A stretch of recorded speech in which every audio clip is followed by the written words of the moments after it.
Okay so we are live. जैसे ही हमारे साथ लोग जुड़ने लगेंगे हम आज का सेशन शुरू करेंगे।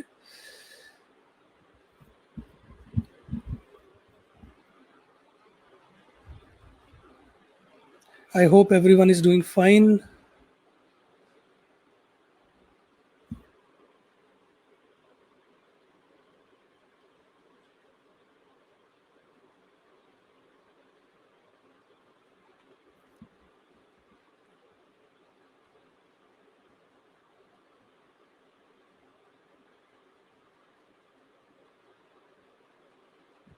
So we have our first viewer. Okay, so let's start today's session.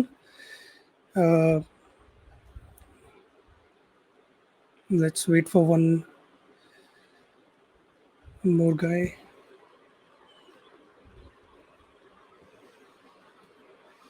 Okay, so Naveen Chaudhary has joined us.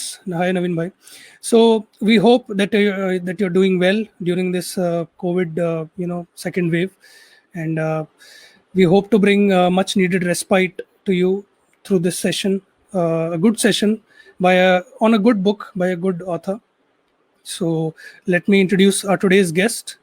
Our today's guest is a compulsive storyteller, as she calls herself.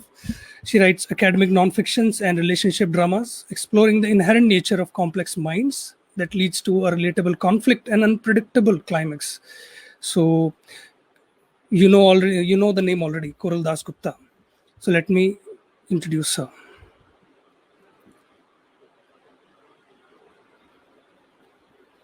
Hi, Koral. Welcome to Kalamkari Carnival. Thank you so much. And Kalamkari is such a beautiful name. Yeah. So to continue with the introduction of our guest today, Koral has published 5 books so far, Ahalya being the 5th one, which we are going to discuss today, her latest book, the 5th book. This is also the first book in the Sati series, which retells the stories of 5 complex female characters in the context of leadership from Indian mythology. She's also the founder of Tell Me Your Story, a crowdsourced story platform, and I think generalizing it. So Koral is also a corporate mentor, consults with educational and corporate bodies on content and communication projects and workshops. So welcome again to Kalamkari Carnival, Koral. And many congratulations on getting shortlisted or getting longlisted, I must say, for the TOI's Author Award. Thank you.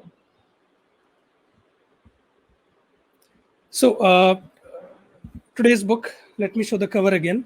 Ahalya, I have the e-copy of it. So this is the first book in the Sati series. Please tell us about the inception of the idea. How did you come to this idea, and how did you choose these 5 characters?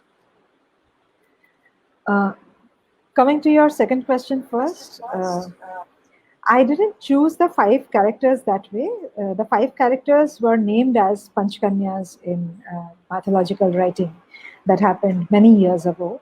So there is a sloka which says that Ahalya, Kunti, Draupadi, Mandodari, Tara are the 5 Pancha Kanyas Right. of mythological tales.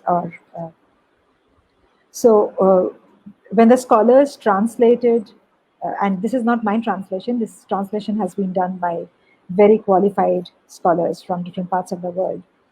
Okay. So when they translated Panch Kanya, they translated it as 5 virgins. And that fascinated me immensely, that why would you call Kunti or a Draupadi virgins? Yeah. Why would you put them?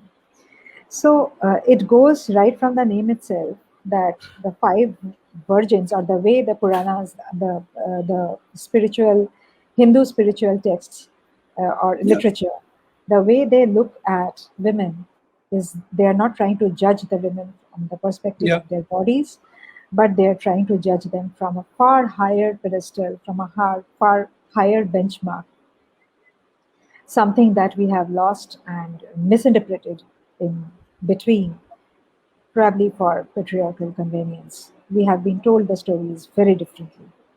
So that fascinated me immensely. And when it came to Ahalya, actually, I wanted to write Ahalya because I was very much interested in not only Ahalya, but also Indra. And very interestingly, Indra happens to be, when you talk about Indra to any general person who has some idea of mythology or some idea of Hindu Puranic texts, Yeah. they would not take the name of Indra with a lot of respect. Yeah. They Correct. look at Indra from a very negative aspect, negative sense. But I was always very, very fascinated. The only reason being that Indra happens to be the spiritual father of the biggest warrior of Mahabharata, which Right. is Arjuna. So Yeah. it can't be that a god who is a rapist or a philanderer by nature Yeah. had been called to father the biggest warrior of one of the epics, right? There must be something more to that that Of deity. course. So I was very much interested in Indra, and this particular god or deity, who is treated or spoken to as a philanderer, has a role to play in the life of all the five Kanyas or Yeah. virgins. And his role Right. in the life of all the five virgins are very different from each other. Correct. So, one, I was very interested in Indra, and secondly, I felt that if I write the Panch Kanyas, not Yeah. only do I get to see the story of the Kanyas from a very different perspective, but I also get to show five different avatars of Indra or five different images of Indra. Yeah. That was a very big motivation. Wonderful. So Naveen Chaudhary is wishing you happy birthday. So it's your birthday today. Happy Yes, birthday. it is. Thank you so much. So birthday wishes are coming. So to continue with the Indra, thing. Indra is often, you're right. Indra is often portrayed as a bhiru character, a coward. So, but his relationship with women, they are not, there in the popular discourse. Do you think it is because of the absence of that discourse that women are often sidelined in mythologies? No, uh, in that discourse that we were talking about, basically till Rig Veda, Indra was the principal god. He Okay. was more important than even Maheshwara or Krishna or Okay. Narayan or Vishnu. Those texts are full of Indra's bravery and how he slays the demon Yeah. Vritra to bring water to earth and protects the planet. As time passed, Indra's role reduced and Brahma, Vishnu, Maheshwar uh, Risen in took prominence. precedence. Yes. Yes. Now, when I look at Indra, uh, Ahalya, you have read. So, Yeah. my understanding of Indra is that the word Indra comes from Indriya, which is senses. Yeah. And if I look at Indra as the master of the five senses, and then we both know that Krishna is said to be the sixth sense, right? Yeah. So Indra and Krishna are probably, that is my interpretation, that they are probably the two faces of the same coin. On one Yeah. side, you have the five senses, which is Indriya, or when translated, you can call it the impulse. And Krishna or Vishnu is the sixth sense, which is the subconscious. So Indra is the conscious and Yeah. Krishna is the subconscious. When you react, Indra is that, and again, it has been the story suggests that Indra is the impulse. You look at someone, and the first thing that comes to your mind, whether it is positive or negative, that is Indra. Okay. That is not under your control, right? Yeah. But that is your conscious. Yeah, that is your conscious. The first response that comes to you, the impulse, that is Indra. And but the reaction, when it is a well thought reaction, that Yeah. is when that there is the dominance of Krishna. So your outer world and inner world, you are not complete without your outer world and inner world. So Indra is your outer world and Krishna is your inner world. Wonderful. And speaking of conscious decisions, you write in the second chapter, and I quote, "A drop of tear trickled down my eyes with the complex and painful consciousness of formally owning a body. When finally Ahalya is initiated into her body." So you're talking about, being conscious for the first time. So what do you think of consciousness in that sense? I mean, how did you write about this, first encounter with consciousness? It's so unique. I mean, as a writer, you have written something so unique about, how do you encounter consciousness and how do you feel about consciousness? So please tell us about that. How did you write it? How did you imagine it?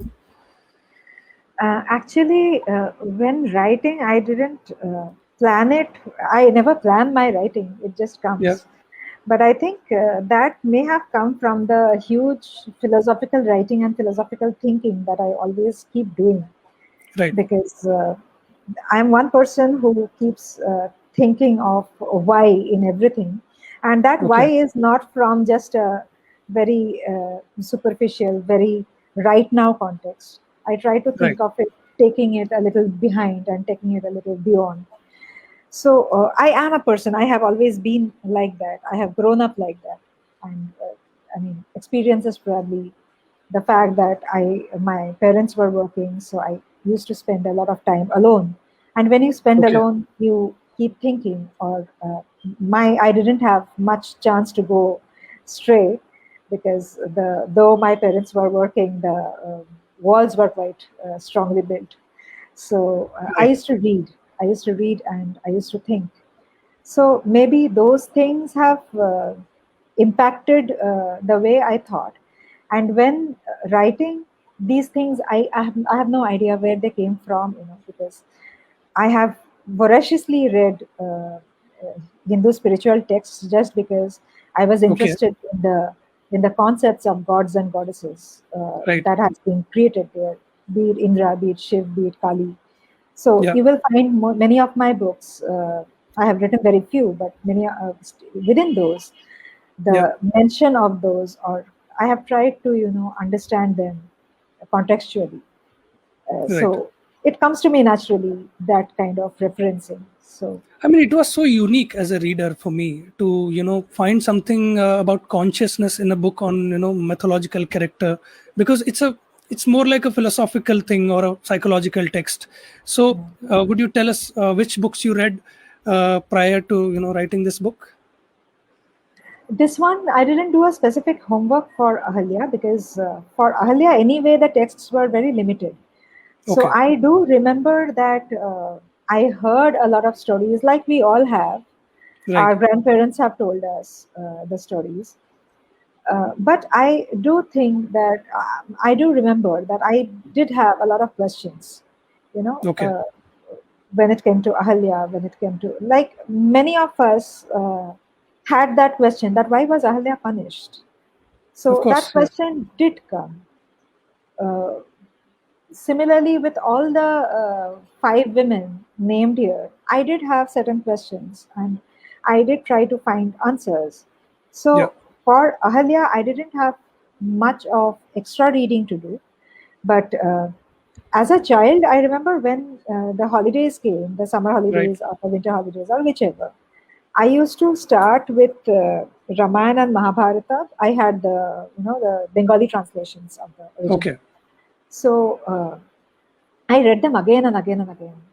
And I read quite a few versions of Gita as well. So I think, though somewhere the decision to write this was very impromptu.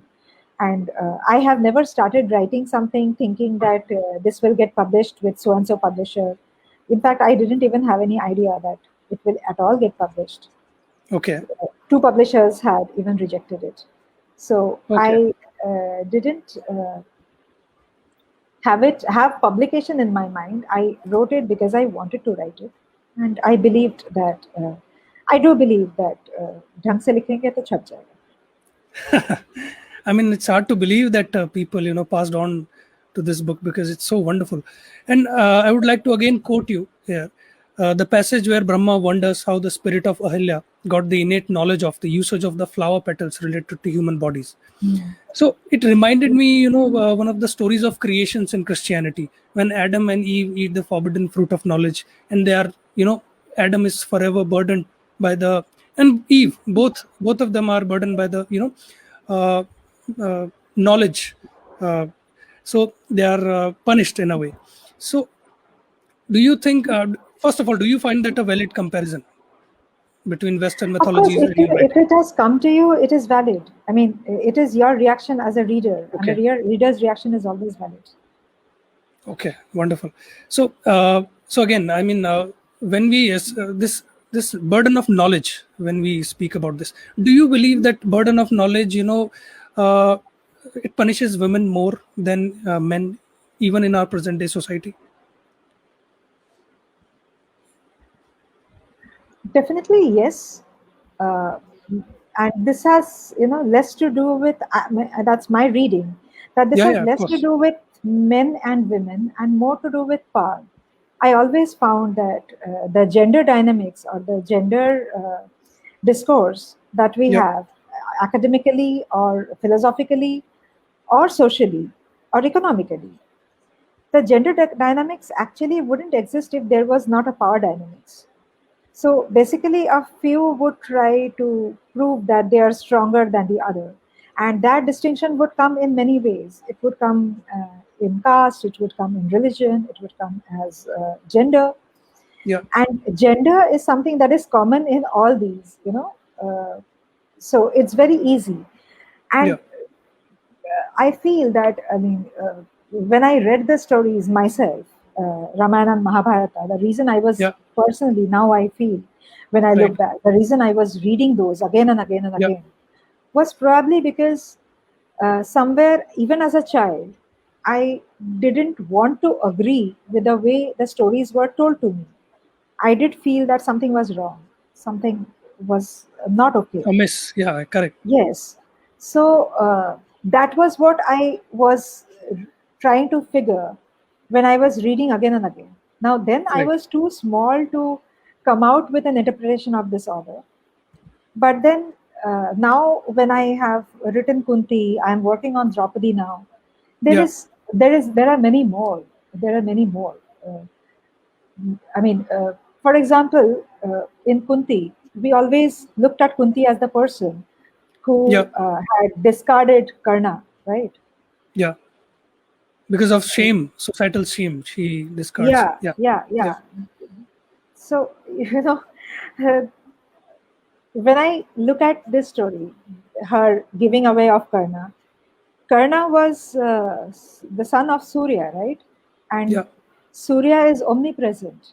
He can see not just the present, but he can see three different decades of time. He sees the past, present, and future. So okay, all that Kunti had done was she had given the child for father's care. There are many men in mythology who had left their children to the mother's care. But oh, that's but interesting, every time the stories had been told to us, we wonderful, have been told that how cruel Kunti was, that she yeah, could give away her child. Of course, mothers are more attached to their children. yeah, One mother broke the stereotype, probably because she was ambitious. She wanted her life in a particular way and she didn't correct, seek a child, right? There are many women in today's world who say that they are not looking forward to having a child because they have other ambitions. That is their choice. yeah, correct, We have been taught to judge by telling that a woman's only right, priority has to yeah, be her child. But when all that Kunti had done was she had left the child to the father's care. There are many, not Shakuntala, there are many, Shakuntala's son, Bharat. There are yeah, many such examples where the children were left to the mother's care and the father yeah, went away. like So, Sita. I mean, the love and yeah, Kush were also, yeah, yeah, yeah, yeah. You will find many. So yeah, there are, I was too small probably to identify the questions so particularly and seek yeah, their answers or try to interpret them. But I was probably reading them again and again and again to form that base, which today is coming out in some kind right, of thinking or the other. right, right. So the book starts with the spirit of Ahalya, watching, observing Brahma sculpting a perfect body for Ahalya, right? So I have a question here for you. I mean, why was Brahma concerned with creating the perfect body for Ahalya? Don't you think obsessing over a perfect body, in some ways, it limits the idea of womanhood? Or can we accuse you of, confining Ahalya to the patriarchal norms of beauty? So, Shubham, do you have any definition for perfection? I mean, it's Perfection God is, is creating, yeah, it's a word. It's a word. yeah, It is nothing more than a word. You ask about perfection to yeah, uh, to any. Say, for example, if you ask perfection Yeah, to a Negro, okay, for a Negro, her yeah, idea of perfection would be in that blackness, yeah, right? absolutely, yeah, Now, correct. someone at some point of time must have uh, put it inside our brain that perfection means fair. A woman's perfection means long hair. A man's perfection means six pack abs. A woman's Yes. perfection is long eyelashes. If you don't have those, Mm-hmm. please procure. A Mm-hmm. man's perfection is probably having that Salman Khan's wristband. So we are constantly discovering our Reminded own of these perfection. standards. Yeah, Yeah, yeah, yeah. Now Brahma is a father, right? yeah, And for any parent, the child is the most perfect thing. So Brahma's idea of perfection is also that perfect body, perfect production. It's not just a child, or it's just not just life. Any kind of production, any kind of progression yeah, is whoever is behind it. For yeah, them, that is the child, right? And they would want it perfect. So you yeah, yeah, would want absolutely this correct. particular show to be perfect. And what is perfect, only you know. I don't know what is your perfect. Absolutely, but I would still probe you here further, because you Yeah. started with the spirit already. I mean, the spirit is observing the body, how it's coming to life. But you didn't write about the spirit, how Ahalya's spirit came about, how Brahma, chose that particular spirit to come inside a perfect body. So, in a way, I mean, it came to a reader's mind that, the idea of beauty is slightly confined to the body. I mean, not about the spirit. Spirit. What do you think? See, spirit is eternal, right? It doesn't ever get destroyed. It doesn't ever get created. Absolutely, yeah, Spirit is eternal. So when there is something that is eternal, it cannot be defined.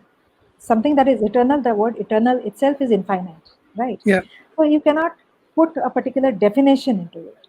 But when it comes to the body, I did uh, show the readers, or the book shows yeah, how that body was getting constructed. But the book doesn't say absolutely. that Ahalya's was the only body that gets constructed like that. Oh, that's smart of you, yeah. You got away with that question.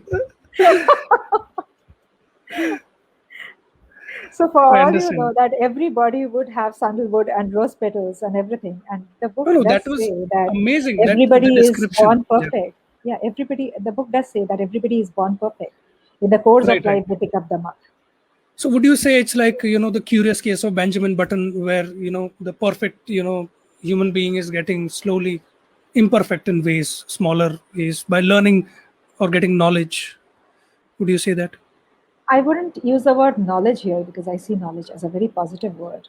But Okay. if you are talking about a human being born perfect, and when Yeah. you say a human being born perfect, the word perfect is probably here, it means innocence, right? Yeah. Where the slate is completely clean. There is no judgment, there is no bias, there is nothing. Yeah. So, innocence is what you mean by perfect here. And as they progress, Yeah. experience Correct. shapes the humans. So the kind of experience that they uh, get enlightened or they get corrupted depending upon who they are with, what they're experiencing, and uh, how they're progressing through life, what they're picking up. Life Yeah. shows you many things. You pick up what you want to, right? Absolutely. Yeah. So it has destiny, of course, plays a role, and then your personal orientation plays a role. Yeah. An orientation which, uh, uh, of course, upbringing and company plays a huge role. But orientation is something that comes very much from somewhere that nobody knows. So if your orientation says something different, you would probably go and explore that something different rather than confining yourself to whatever have been told to you as the absolute truth. You won't believe it. So it's Right. complex. Absolutely. Yeah. It is complex. So which part of Ahalya's story you struggled the most? I mean, I understand, you didn't like, what happened with Indra and Ahalya, but when it comes to writing, when you were writing this book, which part you struggled with, the most? Uh, Struggle in the sense I definitely worked a lot again and again Yeah, on those portions where a tough Gautam is slowly getting, he's cracking, he's breaking, and something he's becoming something else. yeah, And so I think I got a comment from Philip Lugendorf saying that he loved the fact that I didn't use Indra's impersonation, but I used it as Indra's possession. He possessed yeah, Gautam, which was something I was very very fascinated with, because possessed is something that he used for, ghostly yeah, encounters. otherworldly stuff. Yeah, And correct. yeah, and I found it very fascinating because probably at some spiritual level, a god and ghost becomes the same. So, Wow. so those portions when I was writing Yeah, Gautam breaking into phase by phase, he yeah, was breaking into becoming Indra. That was the portion that I enjoyed writing the most. But it was also spiritually and intellectually very, very exhausting. right. And one of the most fascinating characters in the book is, the Mist, which is uh, which is originally Indra's agent, right?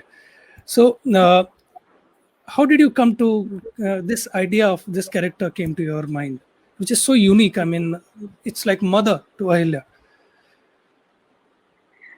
I don't know. Someone just very recently pointed out that most of my books has some kind of conflict with the parental figures, and I was like, okay, this is true, and I didn't know that. But I don't know where it comes from. But probably, I mean, when it was pointed out, I did think, and it did hit me that probably it comes from the very fact that I'm constantly negotiating with. I have been negotiating a lot of things with my own parents, things that where they didn't agree with me, things that they did, and all of us as children have this very basic need where Yeah, we want our parents to be proud of us, right? And it probably comes from there. The fact that there were lots of things that uh, I had been telling my mother, and very unsuccessfully, I have not been able to convince her with my things. And with my father, by the time I was getting my voice, that is when I lost him. So I didn't get enough time. okay, So probably those things come up in my writing. Missed. I don't know where it came from. I don't exactly have an answer to your question, but uh, I think it comes from my relationship with my mother, the very faith that uh, she is there, and there cannot be any other being. As much as I fight, as much as I disagree, there correct, cannot be any other person who can emotionally protect me the way she can, and the realization that uh, she wouldn't last all my life. So correct. that is something that I'll not be able to explain to you how uh, fulfilling it is for me, and at the same Of time how course, disturbing it is. of course. So And that is where if I may take this, train of thought further, a bit further. You spoke about your relationship with your mother. How about your relationship with your kids? Because you're also a mother. So, how did you, where did you find yourself in that, that spectrum of motherhood? I think I'm a terrible mother because I I am terrible at doing most of the things that mothers usually do, and I get a lot of scolding for that from my mother. But and I realized very early that वो सब मुझसे नहीं होगा. I'll not be able to. I'm not a very patient person. I'll not be able to tell the child 200 times बेटा कर लो, बेटा कर लो, बेटा कर लो. मैं खुद खुद से बोल रहा. So what I rather tried to do was I felt that I can be a good friend. So I Good try to friend. do Okay. that. So Okay. trust me, when I am in my Mataji mode, I am horrible. I'm screaming, I'm shouting, I'm telling him, ye kar lo. I mean, that's not something that any child likes. And I know that he doesn't like me when I'm a mother. When I'm a friend, I'm kidding around with him. I am a Yeah. partner in his crime. वो जो भी कर रहा है मतलब so whenever I am screaming at him, it's fine.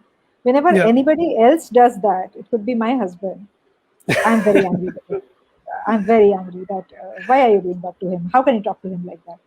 So it's definitely a completely different role, or to I mean, different reaction Outlook or altogether. yeah, yeah.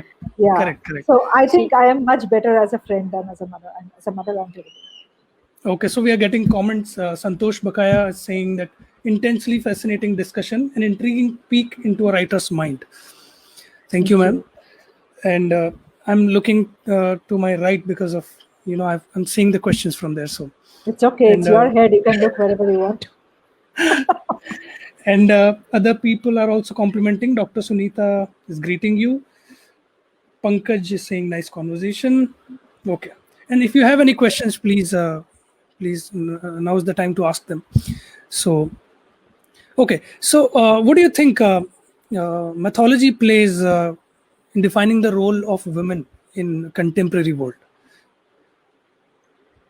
Mythological texts, when I read them, I find them very, very progressive. They are, the Progressive. bodies are progressive, Okay. yes. Okay. When you read, today in our feminist discourse, we are talking about women being Yeah. judged by their bodies. Yeah. So many days ago, literature was written which didn't judge. I mean, they called Pancha Kanyas, the five virgins, right? Those were the days when it was said that women are far bigger, or their spiritual power is their actual power, their body is not. They didn't judge these women Right. by their bodies, but they held them by into a higher pedestal, Yeah. simply based on their spiritual strength, on their strength of character, and on their the kind of decisions, leadership decisions that they had taken, all of them in their Yeah. individual spectrum. So I do find that these texts are very, very progressive and very, very modern in Yeah. the way they have, discussed women, or the stories of women that Yeah. has come through them. But I have also seen how the patriarchal narrative in between has messed it all up and told us the stories from a very different context, Yeah. and told us that as a woman, we should always be very scared about everything that is happening to us and everything that we are doing. So be scared, woman, be scared about the decisions that you take, and be scared of what the decisions that others had taken for you, and be scared about things that are happening to you because by virtue of nature, which is not under your control, not under anybody else's control. But if Yeah. it happens to you, you are to bear the brunt. This Correct. has happened in the way the stories have been told to us. Right. So Santosh Bakaya ma'am is again saying that all mothers think they are terrible. The kids think otherwise, although they might say otherwise. I hope Okay. my kid grows up saying that. I'll be very happy. Wonderful. So, I mean, to me, the book read like a long poem. I mean, it felt like a meditative experience.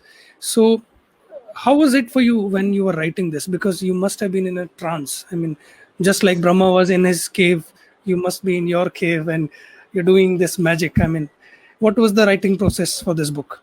Was it different from other books that you've written? No, I usually write very early in the morning. Okay, early in the morning. Improvisation I can do anytime, but my Right. writing happens. I used to write these books getting up at 4:30 in the morning. All the books that I have written has Yeah. followed that kind of a routine. That is the time when I have no distractions. The phone is not ringing. There is nobody at the door. Nobody is calling Yeah. me to ask for something. So that is the time I'm completely within myself, engrossed. There's nothing else that is pulling me out. And I'm working on it. As you said, yes, it was, I was in a trance phase during that time. But I do have an interesting habit which I follow, which has always helped me, Okay. which is all the day I'm totally pulled into different directions with all other kinds of work, all other kinds of responsibilities. But when I go to sleep, I go to sleep thinking about till whatever I have written and whatever I'll write on the next day. So I sleep with a thought. So that is, as a writer, I have felt that that is a very cathartic way of, it's an exercise for the subconscious. You Can you actually just brush. repeat it once again, because I guess there was some disturbance in your voice. And So what do you do when you go to sleep? Yeah. I think about whatever I have written Okay. and whatever I will write in the following Okay. day. So it is kind of an exercising the subconscious. You sleep with it, and when you get up, you are half within it. Yeah. So that has always helped me immensely. I mean, I have even dreamt of ideas. So it has Okay. happened. Wonderful. So as we today celebrate, the birth centenary of the great Satyajit Ray, would you tell us about your literary figures, who have influenced you the most? Whose influence do you find, the most profound on your writing? Whose books do you admire the most? I mean, See, as a Bengali, obviously, I mean, I have been drowned into Tagore and taken of away many course. times. Yeah. So that, and I have done my graduation from Vishwabharati. So his, Tagore's influence on me is like that in most other Bengalis' lives. Yeah. Uh, Other than him, I am very, very attached, and I still am. I still read. That is a book that I Yeah. carry with me wherever I go. Not Satyajit Roy, but his father's, Okay. Sukumar Roy. And many has not, they have no idea who this person was. I mean, especially if you are not a Bengali. Okay. Uh, his writings were, I mean, fabulous humor. I mean, you just read and you fall off laughing from the bed. Those happened when I was small. I would read, and his writing was, I mean, he would just come out with the kind of, language, the kind of presentation that it can just get you into that knee jerk laughter, and Okay. then you fall into that, and many years after, you as you grow up, you realize that okay, those were actually not just simple comedies, those were social satires, and fabulous social satires. Now when Right. I think of those, I Yeah. know that what he had written. So Shukumar Rai is one person that I have again and again and again been influenced by. I still Yeah. read him. My What do sense we of call humor has his evolved. writing, the tradition, the nonsense writing? What do we call it? I mean, nonsense Abol tabol. rhyme? Abol tabol Yeah. is what do you say? The nonsense writing. Yeah. Okay. Okay. Wonderful. Wonderful. So, a question to you: has it ever happened that you have never been able to yank yourself out of your trance? Nothing like Never. that. Never. Never. I have not ever, never ever gotten into some kind of writer's block.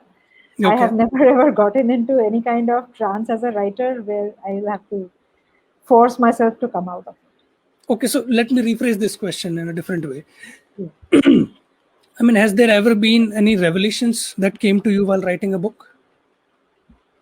Oh, many. So when I'm writing, the trance Yeah. that you are talking about is actually opening up of the subconscious. So many a Correct. times after I have written something, many a times, I mean, what I do is after I've finished a manuscript, I don't touch it for 2 months. I just don't touch Okay. it, whatever be the You provocation. just send it across to the No, I don't edit. send Okay. either. You I just sit just on keep it for it. 2 months. Okay.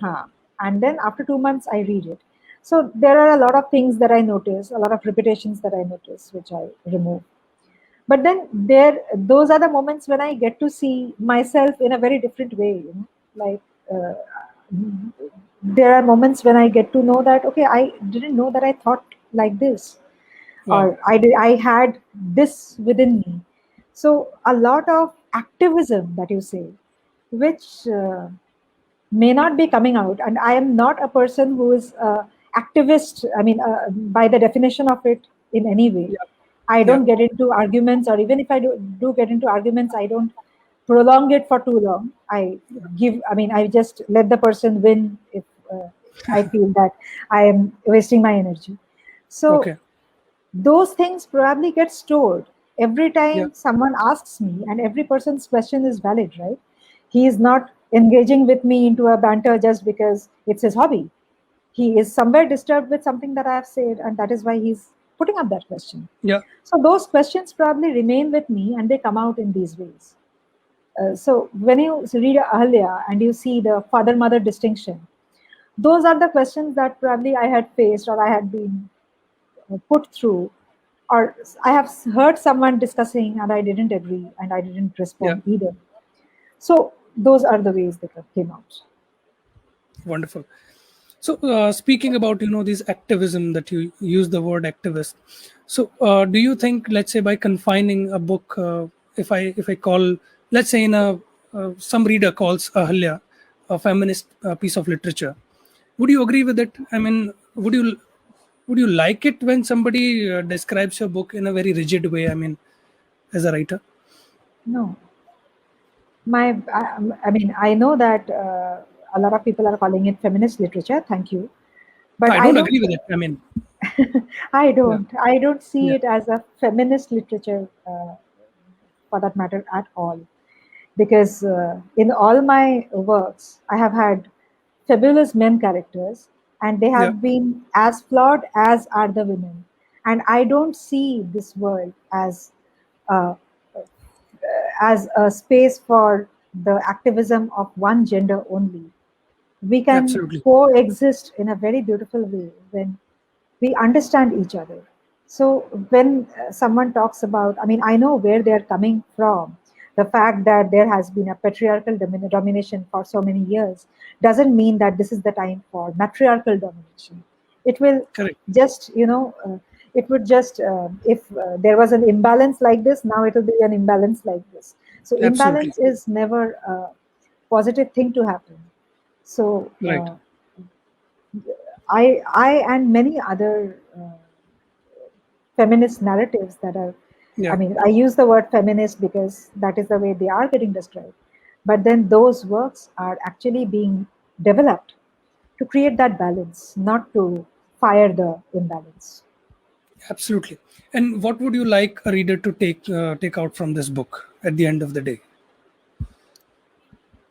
Uh, Quite some things, but the most important thing is that when, see, every child, when they're born, my child, your child, anybody's child, children, if that child is born in a Hindu house, Yeah, chances are the first stories that they'll hear are from the Ramayana and Mahabharata, right?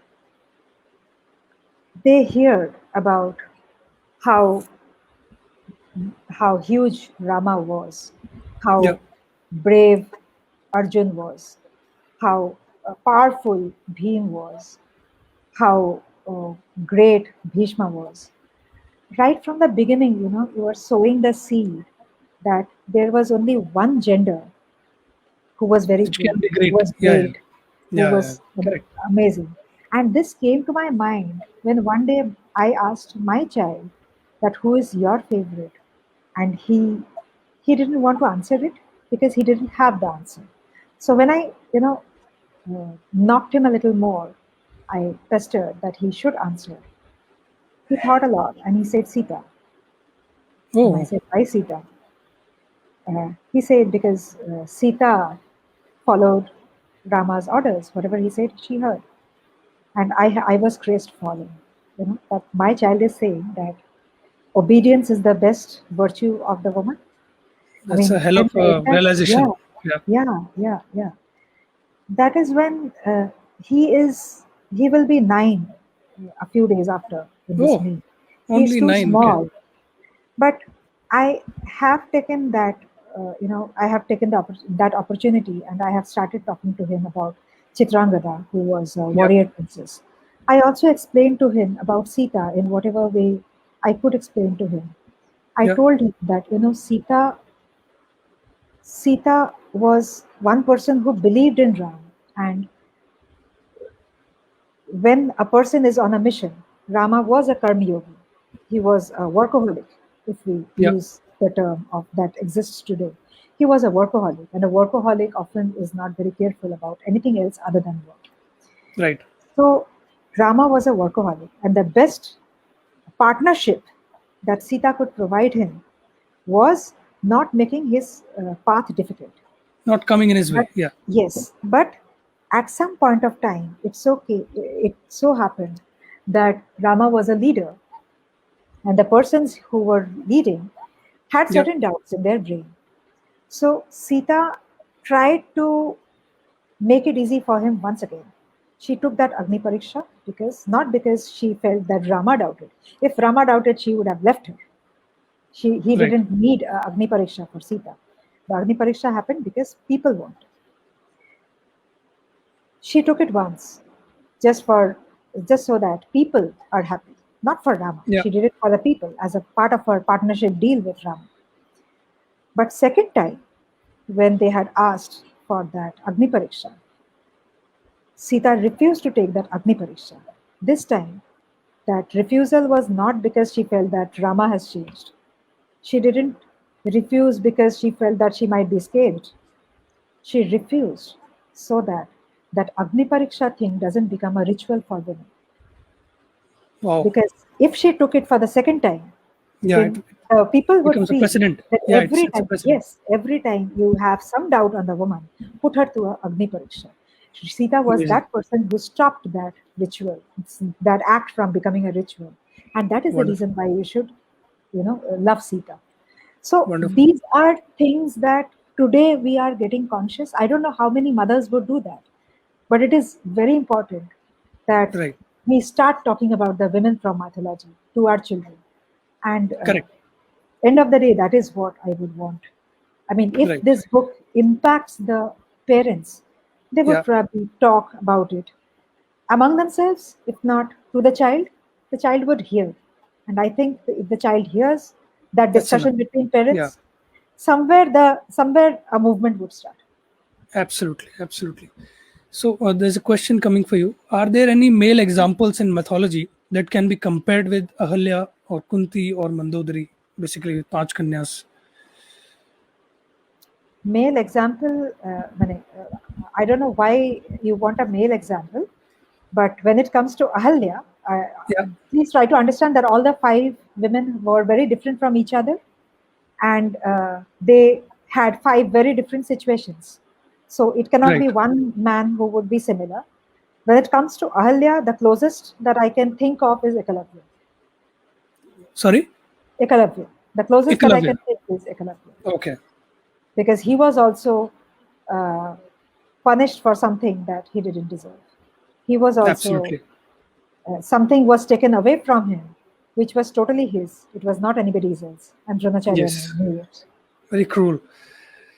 So, I mean, since we're at the fag end of this interview, uh, what do you think about the writing that is taking place around mythology nowadays? Would you, allow your children to read, mythological fiction which is coming out nowadays, considering their, quality? I mean, you know what I'm saying. So, and obviously, your book is completely different. I will not put them on the same shelf. So, how do you look at this, body of work which is coming out nowadays? So, as I was telling you, that I'm a terrible mother, but a good friend to my child. So, because of that, what has happened is he believes whatever I am doing is also his. So, Okay. if I am working on mythology, he knows that I've written Ahalya and I'm writing Kunti, and Yeah. Kunti will release soon. Yeah. Uh, he has become a voracious reader of mythology anyway. Right now, he is in comics and he also reads all those illustrated Wonderful. books, which Yeah. are he has now. My mother has given him a fat illustrated book, which has a lot of photographs, Yeah. but Yeah. Yeah. Graphic novels. I mean, sort of. yes, Yeah. Yeah. some such. He has a lot of questions that he often asks. For his age, there hasn't yet been a mythological retelling. But if there was, I would have loved to give those to him. Uh, but whatever he has already, Yeah. uh, I encourage him to read those. And I always another thing that I do have is, I mean, today a lot of people are doing fabulous work. Amish is doing, Sai Swarupa is doing, Yeah. Anuja Chandramouli is doing. There are many. Anand Nilkantan is doing. Anand has written Asura, which Yeah. my son has. So these kind of work I would love to, but I would also love to, love to give my child the kind of stories that doesn't show him only one gender aspect of these Correct. stories. I would rather, and I mean, when till now the kind of work that has, I mean, prevailed Yeah. are showing only one aspect of it. That I am trying to do by with oral storytelling, trying to cover up that gap like that. Wonderful. So I will just close this session with one more question. What's the one thing that you want your readers to you take out from your book? They shouldn't miss out on that thing that you want to uh, make it across. I mean, through your book. You know, uh, for the Sati series, I just want people to uh, react to Hindu philosophical texts with their brain. The first thing is that, read them. Don't read a comics and say that you have read it. Uh, when you have grown up, and if you want to talk about these texts, do a thorough reading. And after that thorough reading, do some, reinterpretation yourself. You will find it's a vast. I mean, these texts has not come out with bulleted morals that these are Right. the 5 things that you should learn. It Yeah. is completely open to interpretation. They have just told stories. And today I have told one story, two story, 5 stories in with my understanding. Yeah. When someone else reads it, they would have some other interpretation. And when those interpretations come and they keep coming, someone will probably write Ahalya and Kunti much better than I have. When these come, they raise a discourse, they raise Yeah. a discussion, and that always impacts the society in a far better way. So I would, Absolutely. if my book can inspire people to go back and read the original and Yeah. find out more, I have tried to do that more with Kunti, with Draupadi, because there are so many aspects of mythology which we haven't ever thought about. You know, for Kunti, for example, how did you hear ever what was Kunti's relationship with Surya? They gave birth to Karna, right? After that, what Yeah. happened? Nothing. Yeah. Absolutely nothing. So we don't we don't understand that what is that mantra with which she called upon Yeah. the Surya. devas? What Yeah. Yeah. exactly Correct. was that mantra which Yeah. allowed her that kind of strength? So there are many questions, and they are all subject to interpretation. While I Right. was writing Draupadi, something that came to my mind was that we all know about Bhishma, right? Yeah. What happened to Devavrata? Devavrata became Bhishma, great. Yeah. But did But we don't know Devavrata about. die? Did Correct. Devavrata die? That aspect of Bhishma, did it die? Or was it there somewhere? Right. So these are some questions that will come to you when you indulge in it, when you give yourself time with these texts. If my stories Absolutely. can inspire people to go back and check on those, I'll be very happy. Wonderful. And here's the cover of the book once again. I have the Thank you. Kindle copy of it, and I'm sure people would love it. They're already loving it, and they're waiting for the next books. You have already started working on your third one, right, on Draupadi. So we wish you all the best, and thank you so much for giving us your time on your birthday. We didn't know that it was your birthday today, so happy birthday once again. Thank you so much. Actually, with the kind of things that is going around, I have been very very disturbed in many ways Yes, mentally.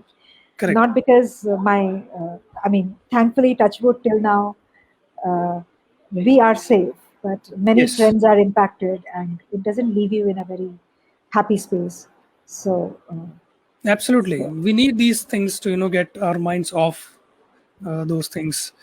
So please get the book and reach out to Coral through Facebook, or Goodreads or Amazon, but wherever you can. Read, leave reviews if you can. You can also reach out to her through the publishers, and I hope you all remain safe. And we'll see you in the next episode or the next session of Kalamkari Carnival. Thank you once again, Coral. thank you, and I wish all the best to Kalamkari. And I hope everybody watching and your team remains safe and this spell just goes. Yes, absolutely. Okay then. Thank Bye you. bye. Bye bye.